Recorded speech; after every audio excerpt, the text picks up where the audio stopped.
Hai kawan, jumpa lagi di Kulik Bareng. Nah, kali ini kita mau bahas soal sebuah buku lagi nih.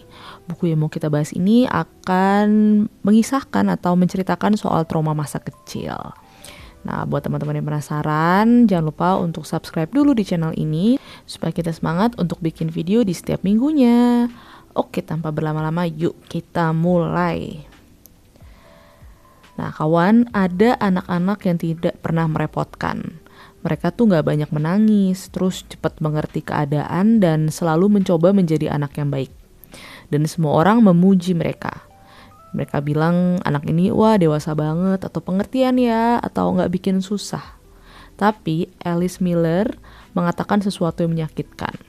Bahwa kadang anak yang terlihat paling baik adalah anak yang paling cepat belajar bahwa dirinya harus mengorbankan perasaannya supaya tetap dicintai.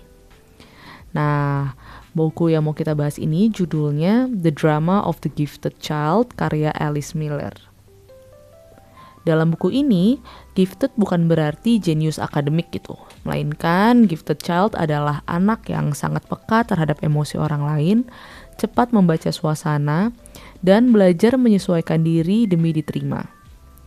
Mereka tahu tuh kapan harus diam, kapan harus menghibur, dan bagaimana menjadi versi diri yang aman gitu. Masalahnya, mereka jadi terlalu fokus memahami orang lain sampai kehilangan hubungan dengan dirinya sendiri. Banyak anak tumbuh dengan perasaan kayak aku dicintai kalau aku menyenangkan, atau aku diterima kalau aku tidak merepotkan. Jadi mereka mulai tuh menyembunyikan emosi, menekan amarah, serta mengabaikan kebutuhan mereka sendiri. Karena mereka takut kalau jadi diri sendiri sepenuhnya, mereka nggak akan dicintai. Dan pola itulah yang sering terbawa sampai dewasa.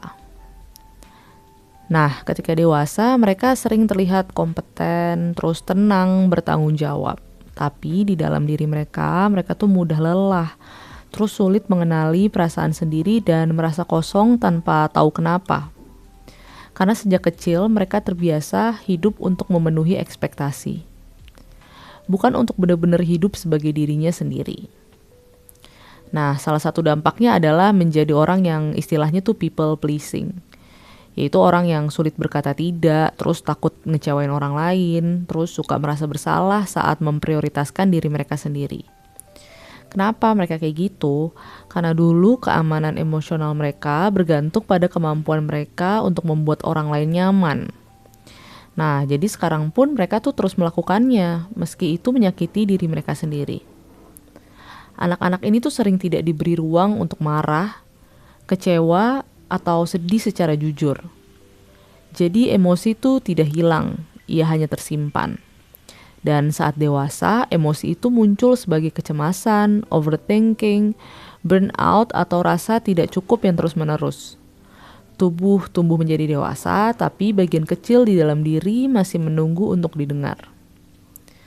Nah, penyembuhan tuh dimulai saat kita mulai bertanya, apa sih yang sebenarnya kita rasain? Dan apa yang sebenarnya kita butuhin. Kalau aku tidak takut ditolak, aku ingin jadi siapa? Nah, ini semua tuh bukan proses yang cepat. Karena untuk pertama kalinya, kita belajar hidup bukan untuk menyenangkan semua orang, tapi untuk jujur pada diri sendiri. Mungkin selama ini kita terlalu sibuk untuk menjadi kuat, terlalu sibuk memahami semua orang, sampai lupa memahami diri kita sendiri. Dan mungkin penyembuhan bukan tentang menjadi orang yang baru, tapi tentang memberi ruang untuk bagian kecil dalam diri kita yang selama ini selalu diam demi dicintai. Karena ya kita tuh gak harus sempurna, dan kita juga gak harus selalu kuat kok. Dan juga kita gak harus selalu menjadi anak baik untuk dicintai. Nah, kawan-kawan, itu tadi buku yang kita bahas di episode kali ini. Mudah-mudahan bermanfaat buat teman-teman semua.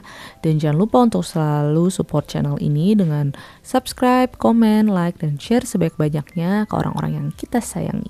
Dan terakhir, jangan lupa untuk selalu stay kind, content, and healthy. Bye!